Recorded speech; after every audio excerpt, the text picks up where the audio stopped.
All right, let's go ahead and get into it. So the big talk for the Bears offseason is what are they going to do with their number one overall pick? Are they going to trade the pick or keep the pick and draft Bryce Young? So there's been a lot of debate on this topic, but I think there's a clear and obvious solution to this. You trade the pick, you amass those picks, and you build around Justin Fields. So if you look at the Bears roster, there's a roster that's just completely bereft of talent. I think the offensive line is the worst in the NFL. The defensive line is also the worst in the NFL.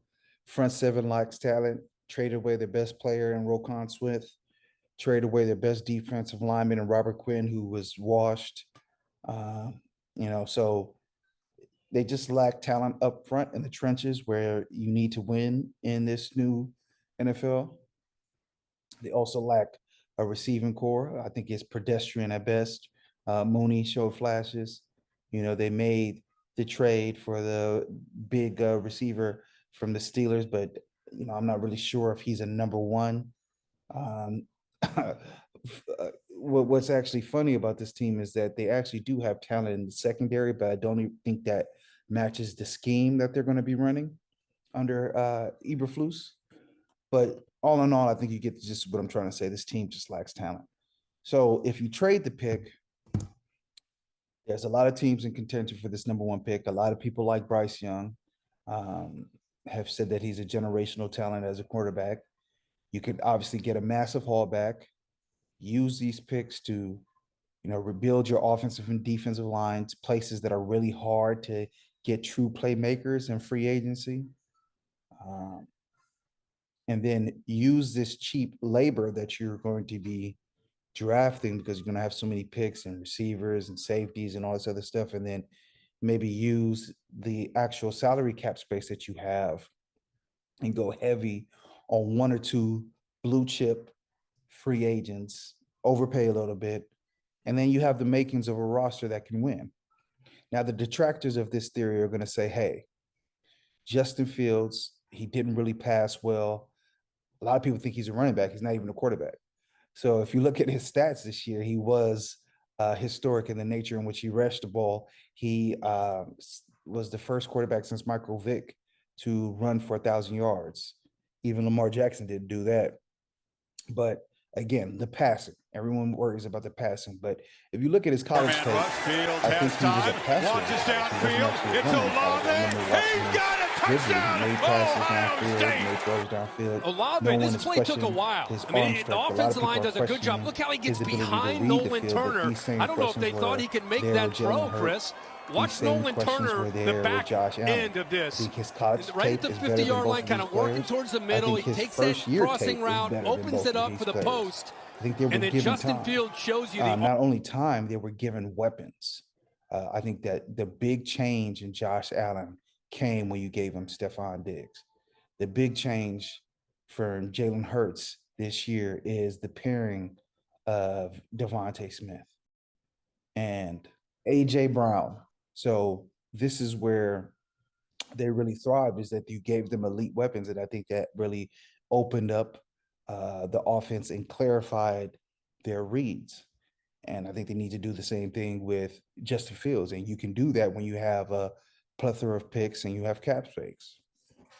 So not only am I going to give you my argument for it, I got to give you my argument against trading for it. So Bryce Young, the guy that everybody wants them to draft number one, he's 5'11" and 185 pounds. 5'11", 185 pounds. He's working with a trainer to get him up to 200, but this is a league where I think 78 quarterbacks played this year due to injury. The last quarterback that got drafted high with those measurables, Tua, from the same school actually, got hurt often this year. A lot of people put that on his offensive line, which he's not going to have a good offensive line in Chicago if Bryce Young gets drafted there, but they also put it on his size. So you couple that with the fact that they play in Chicago, the Windy City. This is not a guy that's known for his arm strength. You're going to play outdoor games in the middle of the winter where divisions are won, where playoffs are won, where Super Bowls are won. with a quarterback who's small, who's slight, under a bad line, who doesn't really have the arm strength to cut through the wind the way that Justin Fields does. So I think if you put the things together, if you really just extrapolate it out, hey, we draft Bryce Young, we trade Justin Fields, you're not going to get the same bounty that you're going to get for Justin Fields for Bryce Young potentially in the pick. You're not going to get as much as you would get in a trade if you traded Justin Fields, if you traded the number 1 overall pick. So that's one, you're going to get less assets to rebuild around. And two, is he a good fit for the team? Remember, you have to draft for your team. If you're an indoor team, it makes sense to draft speed because you're playing on a fast surface. If you're an outdoor team, you definitely have to factor in arm strength, ability to drive the ball, ability to cut through the wind. Is that something that Bryce Young is going to be able to do at 5'11", 185 pounds, behind one of the worst offensive lines in football? And then the last thing you have to factor in is he hasn't played any games. We've seen Justin Fields play, and we've seen him do special things on the football field. All these things with Bryce Young, they're all projections. Like, we have no idea what's going to happen to him when he gets in the NFL. I think the smart money is on keeping Justin Fields, rebuilding the roster with the plethora of picks that you have, use the cheap talent that you can build around the team to consolidate cap space and go after 1 or 2 blue chip players in free agency and rebuild your roster there. It doesn't make sense to draft a small QB and a team and a division where Green Bay, another team that you're probably going to have to deal with outdoors, bad weather, small QB that just doesn't really add up to a successful outcome.